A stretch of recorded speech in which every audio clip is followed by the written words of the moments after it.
Alright, here's my next recording. This one revolves around this lady called Yolande Ramharrack. She's associated with MP Michael Wheatley, and they were involved in this Petrojam scandal earlier this year. So here we go. So, an embattled human resource manager for Petrojam, Yolande Ramharrack, has resigned. Her resignation took effect on November 22nd, which was in last week.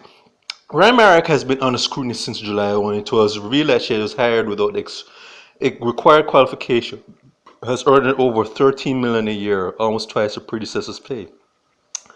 And we have one word for that, cronyism. But anyways, in a report in response to her resignation, Dr. Wickham McNeil, chairman of Parliament's Public Administration and Appropriations Committee, PWC, told a Gleaner that while the committee had several concerns relating to her employment, it's never about personality. Additionally stated that further employment at Petrojam must adhere to strict guidelines, keep the company legitimate and free of corrupt practices. Quote unquote, the concern we had simply had due to the process by which she was employed. That process we believe was flawed, including the releasing of the person who held the position before her, retaining the position and the salary increase along the way. A number of things, said McNeil. You said that PwC would be seeking to find out what Hems and why relates to Ramharrack's resignation. Quote to quote. And secondly, we're going to insist that going forward, the proper selection process to be done in a correct manner, following proper procedures and guidelines, said McNeil. Ramharrack has admitted during the sitting at the PwC the advertisement which she responsible for the position required applicants to have a Master Business Administration degree, which she didn't have on February 2017 at the time of applying. Up to July 2018 this year, Ramharrack still didn't have an MBA. Her highest qualification included a new undergrad degree and several certificates. She advised the committee that she was halfway through completing her MBA, but she replaced Rosalie Scott Heron, who held a diploma, undergrad, and postgraduate degrees, as well as a host of certificates. Ramharrack's salary started at $6.9 million in 2017, but her total package rose to more than $12 million a year as she benefited from an increase in the salary band. It is then moved to more than $13.04 million when allowances were added. Her resignation is the latest in a string of departures at Petrojam and following that of the General Manager Floyd Grande. The Energy Minister, Dr. Andrew Wheatley, was also forced to relinquish the post where a series of scandals at Petrojam.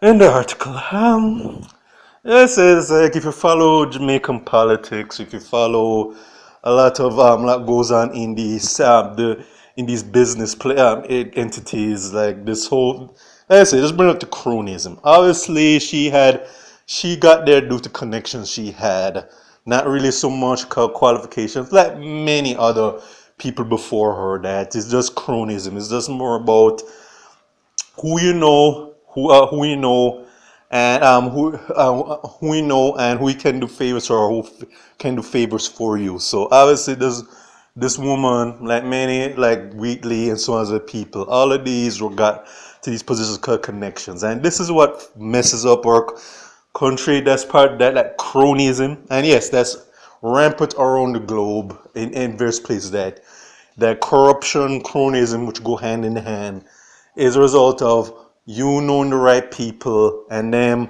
able to secure favors for you regardless of whether or not you deserve to be here. Because there's no way this one who didn't have the qualifications should be earning that much. All right, and so much. All right, and whoever helped her to get the position also needs to be investigated as well. I think it was probably it was Wheatley, but I could be wrong on that. But this base or some, but there's obviously whoever she knew, which associate gave her, helped to secure that position for her, and those people need to get reprimanded right away, because cronyism bullshit is rampant here in this country, like in the US and various other places, and that's messed it up. Because if you put people who are not qualified, who don't know what they're doing, all they're going to do is come and eat her food, while the people who deserve to be there, that position, who definitely should have the job, are basically left to eat scraps and not get the financial earnings that they deserve, and that business style. And this is why I'm highlighting stuff like that. This woman, like many other people, need to be called out and put on blast. And this woman, all right. And but the thing is, whoever helped to secure that job, that person needs to be exposed as well. Or the people who helped her to secure that position, those people need to be exposed and expunged from Petrojam and these other business entities. Man, that's my 2 cents on that. But anyways, we'll see how this plays out. But what's going to happen? Most likely, she'll just, due to connections she has, she'll most likely find a job elsewhere. Whether or not she deserves to be in that job, and business will continue as well. But we need to put our foot down on that though, cause too many people. It's like this. I think a fable like where too many people. I don't know what the fable was, but I think there's a fable about the lazy jackal getting the share from the other hard-working animals, while the lion or the lazy jackal getting the lion's share. I don't know if that's how the myth goes, but this applies with the cronyism thing, and that we need to cut that on that in Jamaica. All right, we need to have harsh consequences for those who engage in that. All right, so that's pretty much what I have to say, and end this recording.